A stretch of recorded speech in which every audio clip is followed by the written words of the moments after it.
Selamat datang teman-teman di video pembelajaran hybrid mobile programming. Bersama saya Pak Miftah akan menemani teman-teman di video pembelajaran ini. Begitu. Nah, video pembelajaran ini akan membahas seputar hybrid mobile programming. Kita kenalan-kenalan dulu ya teman-teman mengenai course hybrid mobile programming. Itu. Nah, apa sih hybrid mobile programming itu? Nah, ketika teman-teman itu mendengar kata hybrid, pasti di pikirannya ini gabungan nih. Ini custom nih. Nah, itu betul teman-teman. Jadi hybrid ini, khususnya hybrid mobile programming ya, itu adalah gabungan antara native dan web. Jadi ketika teman-teman itu coding native, ya, atau teman-teman sekarang sudah mengambil mata kuliah native mobile programming atau programming yang menggunakan Android, ya itu teman-teman kan codingnya secara native, benar-benar Android. Contohnya coding Kotlin. Nah, ketika teman-teman pakai hybrid, teman-teman itu core-nya itu bukan lagi native. Ya, memang kita bisa pakai native, cuman kita itu codingnya itu sudah ini berbasis web technologies, HTML, CSS, dan JavaScript. Kemudian dienkapsulasi ke native application. Begitu. Jadi ketika kita sudah encapsulate ya, itu teman-teman dapat mengakses fitur-fitur yang ada di mobile device-nya menggunakan plugins. Jadi core-nya di sini itu kita coding HTML, CSS, dan JavaScript. Gitu. Kemudian menampilkannya itu sebenarnya lewat ini teman-teman. Ya, user browser. Ya, biasanya ketika kita coding HTML dan CSS itu kita kan tahu bahwa oh ini web programming gitu kan, dan dibukanya lewat browser begitu. Nah, tapi kalau hybrid mobile ini dia itu basisnya itu adalah sebuah aplikasi native teman-teman, sebuah native application yang di-embed browsernya. Nah, seakan-akan kita itu bukan membuka browser teman-teman, seakan-akan kita hanya oh ini ada sebuah aplikasi kita install begitu. Padahal itu sebenarnya aplikasi itu merender website, merender browser. Kalau di iOS itu namanya WK WebView, kalau di Android itu WebView. Itu sebenarnya kita mirip coding di web programming seperti itu. Nah, ketika kita sudah coding HTML, CSS, JavaScript itu ya akan di-embed ke native application menggunakan ini Apache Cordova atau Ionic Capacitor. Gitu. Solusi-solusi tersebut itu akan menghasilkan sebuah native aplikasi yang dapat kita submit ke Android maupun ke iOS store-nya. Jadi kita bisa satu kali coding, bisa di-convert, gampangan convert ke Android atau ke iOS. Begitu, enaknya hybrid seperti itu. Nah, ini ada beberapa framework yang dikatakan oleh survei itu terbaik di tahun 2020. Ada Flutter, ada Titanium, React Native, Native Scripts, Swift, Corona, Xamarin, Ionic, dan lain sebagainya. Nah, ini adalah macam-macam framework mobile. Begitu. Nah, kita sudah disuguhi banyak-banyak contoh-contoh framework untuk mobile. Nah, teman-teman itu bisa milih berdasarkan kebutuhannya teman-teman. Begitu. Nah, di sini itu misalkan teman-teman itu butuh mobile app yang murah. Jika teman-teman butuh, ya maka ke sini yes. Terus ditanyai lagi, apakah teman-teman itu butuh functionality hardware-nya? Semacam kita butuh akses kamera atau GPS, begitu. Jika tidak butuh functionality dari mobile device-nya itu, maka kita cukup pakai ini, Cordova, begitu. Atau ini, Ionic. Berdasarkan yang ini ya teman-teman, Ionic sama Cordova ini. Nah, kemudian ketika teman, saya butuh murah, tapi saya juga butuh akses functionality-nya, maka ditanyai lagi di sini. Apakah teman-teman itu ketika mengakses itu performance-nya itu di limit itu problem enggak? Ya, ketika performanya itu di limit, ya apakah teman-teman itu tidak masalah? Ya, jika iya, maka teman-teman ditanyain juga, apakah teman-teman itu membangun aplikasi tersebut untuk e-commerce, untuk penjualan misalkan, atau shopping? Jika enggak, maka diajukan di sini. Contohnya adalah sama. Atau ini.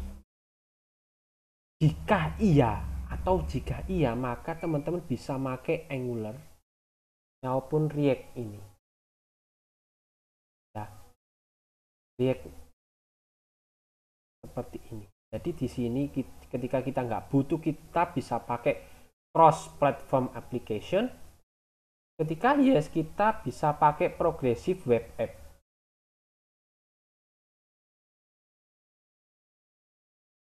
Ya. Nah, teman-teman ditanyakan lagi, apakah teman-teman itu masalah? Saya masalah, saya nggak butuh performance-nya di limit. Maka kita ditanyai lagi, apakah teman-teman itu siap untuk menyediakan 2 teams? Ya, ketika ingin coding Android atau iPhone misalkan. Jika teman-teman tidak siap, maka pakai ini yang tadi, Progressive Web App atau PWA biasanya. Progressive Web App. Kalau misalkan teman-teman sudah ada, misalkan saya punya tim Android, saya punya tim iOS, maka teman-teman bisa pakai ini. Kalau Android ya pakai Android Studio. Kalau misalkan teman-teman itu coding iOS, akan pakai Swift. Seperti itu. Kemudian di sini ada beberapa tools ya, seperti ini ya tadi ya. Kan di sini ada Cordova, Ionic, Xamarin, Native Script, dan React Native. Nah, di sini misalkan keunggulan-keunggulannya ya. Di sini ketika kita pakai Cordova, dia itu language-nya itu pakai HTML5. Ionic juga pakai HTML5. Terus kemudian di sini code share-nya full medium, renderingnya tipenya web view. Di sini native. Cara renderingnya di sini itu kita compile iOS, misalkan pakai JIT dan lain sebagainya. Nah, terus di sini ada cost-nya teman-teman yang terutama. Nah, cost-nya di sini dia Cordova itu open source. Nah, Xamarin ini berbayar, teman-teman. Kemudian kalau native script ini juga open source, React Native open source. Popularity-nya medium yang lagi booming sekarang ini, teman-teman, React Native yang high. Skornya pun untuk 2020 ini 9-10. Begitu. Oke. Di sini teman-teman bisa pakai sesuai dengan keinginan. Ketika teman-teman saya ingin HTML, coding HTML aja ya, berarti pakai Cordova atau Ionic. Kalau misalkan saya itu pandai pakai JS ya, bisa pakai Native Script maupun React Native ini. Nah, untuk di hybrid ini ya, course ini itu kita belajar ini. Untuk UTS-nya kita pakai Cordova dengan Framework 7. ya. OAS itu ada Ionic Angular. Begitu teman-teman, di OTS itu kita Cordova dan Framework 7, di OAS ini Ionic Angular. Begitu. Nah, di sini kita ada beberapa nilai ya. Di sini introduction and installation-nya 10%, framework 7 10%, dan lain-lain. Kemudian di sini ada project, teman-teman.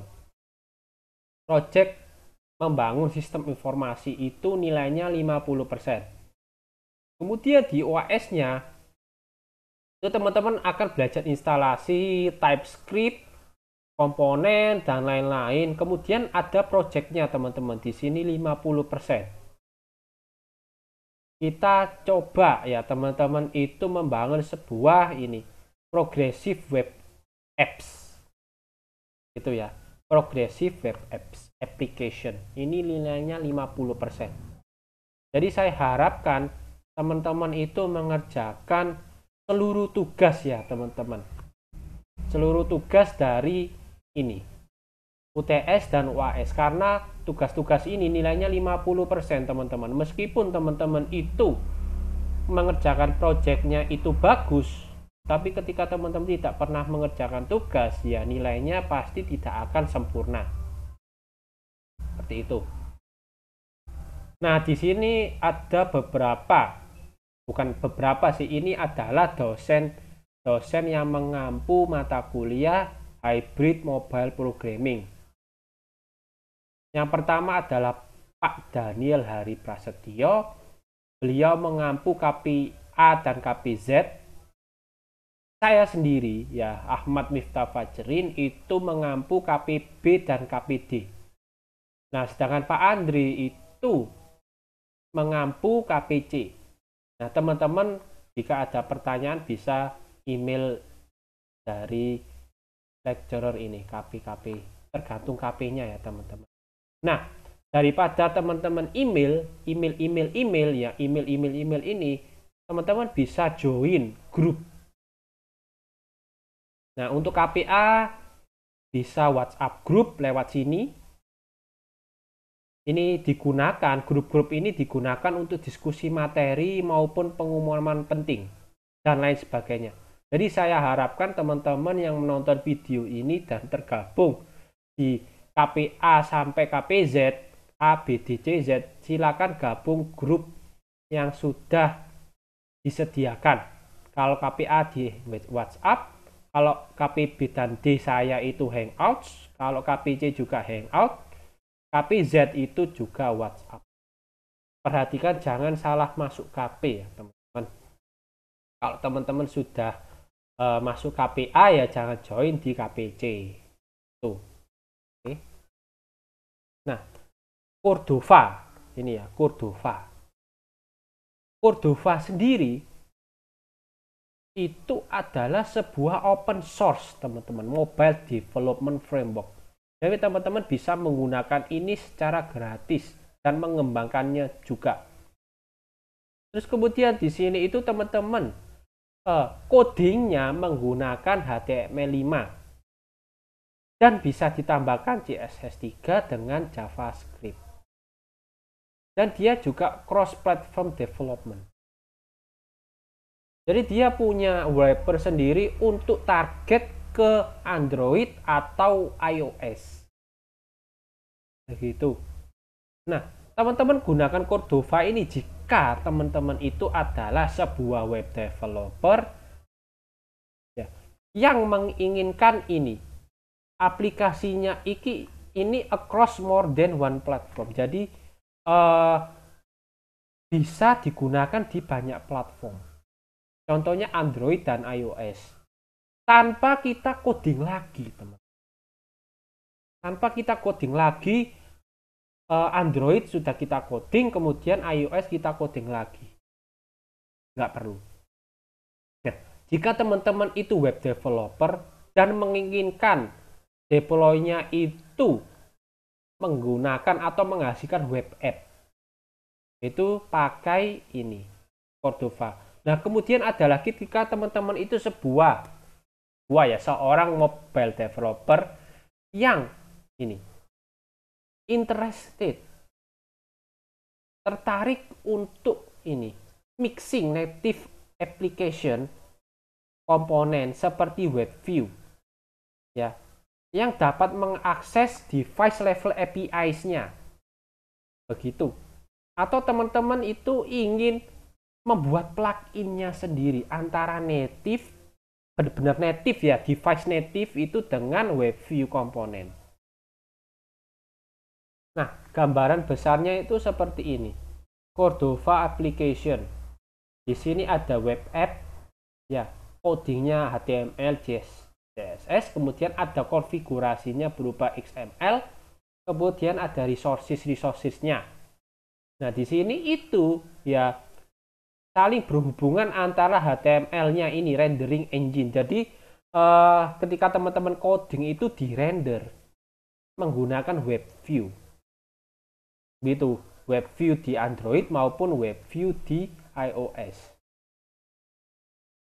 Nah, HTML ini, WebView ini juga bisa menggunakan atau memakai ya, ini plugin yang tersedia.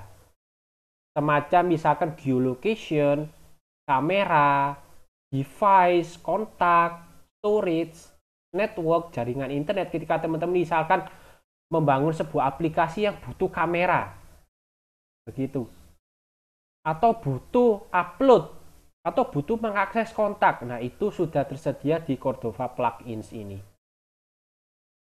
Gitu. Dan juga teman-teman bisa juga membuat plugin atau mengambil plugin dari orang yang sudah membuat sebelumnya. Begitu. Nah, gabungan ini itu digunakan oleh mobile operating system. Mobile operating system. Di mobile operating system kan pasti punya input, misalkan punya display, kemudian kita klik itu adalah sebuah input. Kemudian ada sensor, services, dan graphics. Ini Cordova application dan mobile OS, operating systemnya apakah Android maupun iOS. Nah, Cordova installation. Nah, teman-teman sebelum menginstal Cordova, silakan install Node.js-nya di link ini. Kemudian silakan versi yang paling terbaru untuk di-download maupun yang LTS ini. Oke, silakan sesuaikan Windows-nya apakah 32 bit atau 64 bit. Nah, kemudian teman-teman bisa menginstall Cordova-nya dengan komen seperti ini. Setelah sukses install Node.js ya, jadi ini saya buka, misalkan, nah ini, Node.js, tapi yang command prompt ya teman-teman, yang command prompt ini. Oke. Nah, kemudian kita ketikkan sesuai dengan ini. npm install min-g Cordova add yang paling terbaru. Ini. Oke. Silakan tunggu sampai selesai.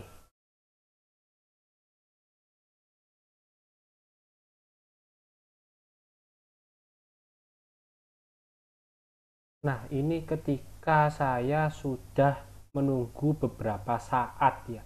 Jadi proses instalasi ini tergantung koneksi internet dari teman-teman sekalian. Jadi pastikan koneksi internet itu ada. Kalau misalkan tidak ada ya silakan teman-teman pinjam koneksi internetnya tetangga sebelah. Oke, yang penting ada koneksi internetnya seperti itu. Nah, kita sudah sukses menginstalnya, kemudian kita tambahkan project-nya, teman-teman. Project tergantung lokasi teman-teman. Jadi di sini kita akan membuat sebuah Cordova, project Cordova. Berarti saya ingin project saya nanti itu saya simpan tidak di sini ya teman-teman, tapi di D. Nah, kemudian kita bikin projectnya dengan sintak Cordova create, terus kemudian namanya misalkan di sini Miftah project seperti ini, Miftah Cordova. Kita akan menunggu proses instalasinya. Nah, ini keluar warning ini tidak apa-apa ya teman-teman, bukan berarti error. Nah, kemudian kita masuk ke folder Miftah Cordova karena kita sudah meng-create-nya. Caranya gimana? cd Miftah Cordova ini. Kemudian kita tambahkan platform browser. Jadi kita bisa runningnya ini menggunakan browser dengan cara Cordova platform add browser. Tuh. Nah, kita tunggu dulu proses penambahan browser di project Miftah Cordova. Itu. Kita tunggu beberapa saat. Nah, ini sudah selesai ya kan. Kita tunggu dulu. Nah, kemudian setelah selesai maka kita bisa dijalankan lewat browser dengan sintak Cordova Run.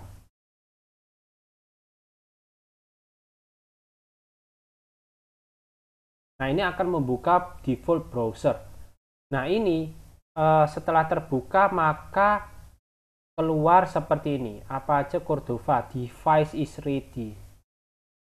Itu. Nah, ini berarti kita sudah sukses menginstal project Cordova. Itu. Nah, file instalasinya di mana ya? Di sini.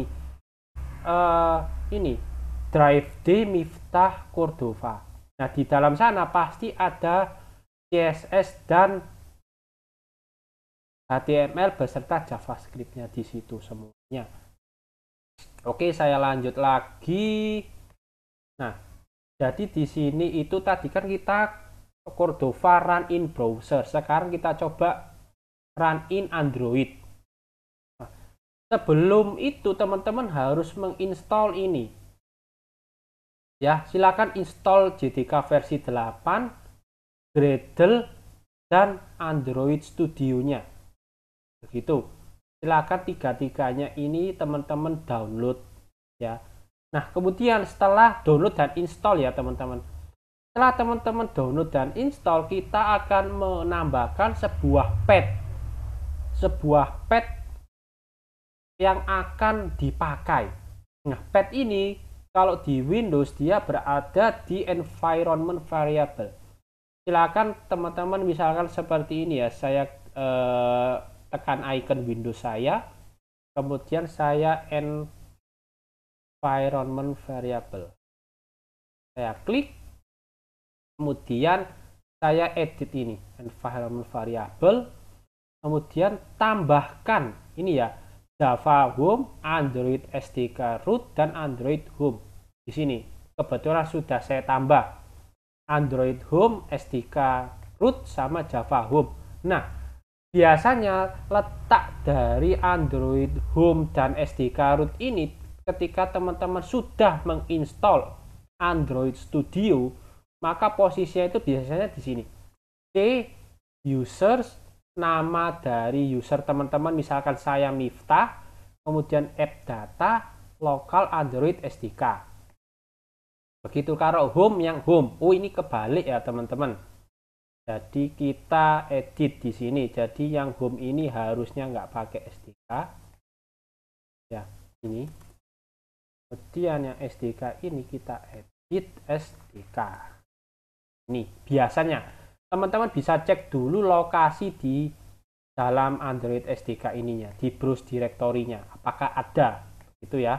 Kalau saya di sini, kemudian saya instalasi Java-nya di sini. Oke, kemudian teman-teman juga harus menambahkan path ke sistem variabel ini dengan cara path ini kita edit ya. Kemudian silakan tambahkan ini Android Home berdasarkan ini ya. Nah, ini Android Home Tools, Android Home Platform Tools, kemudian kita tambahkan Gradle-nya. Begitu. Oke, silakan teman-teman tambahkan. Nah, kalau Gradle ini kebetulan saya belum, jadi saya new, kemudian saya browse dulu aja. Saya itu sudah meletakkan Gradle-nya di D, teman-teman, di D, kemudian di Gradle yang 711 ini. Oke aja. Kemudian tadi syaratnya adalah Gradle bin, berarti kita arahkan ke bin ya. Kemudian kita oke gitu, kita oke semuanya. Kemudian kita tambahkan platform add Android. Sebelumnya kita sudah menambahkan platform add browser ya. Jadi sekarang kita mau menambahkan platform add Android. Kita Ctrl C dulu, shutdown ya, Y. Kemudian kita ketik Cordova platform add Android untuk berjalan di Android. Gitu. Nah, ini kita tinggal tunggu dulu.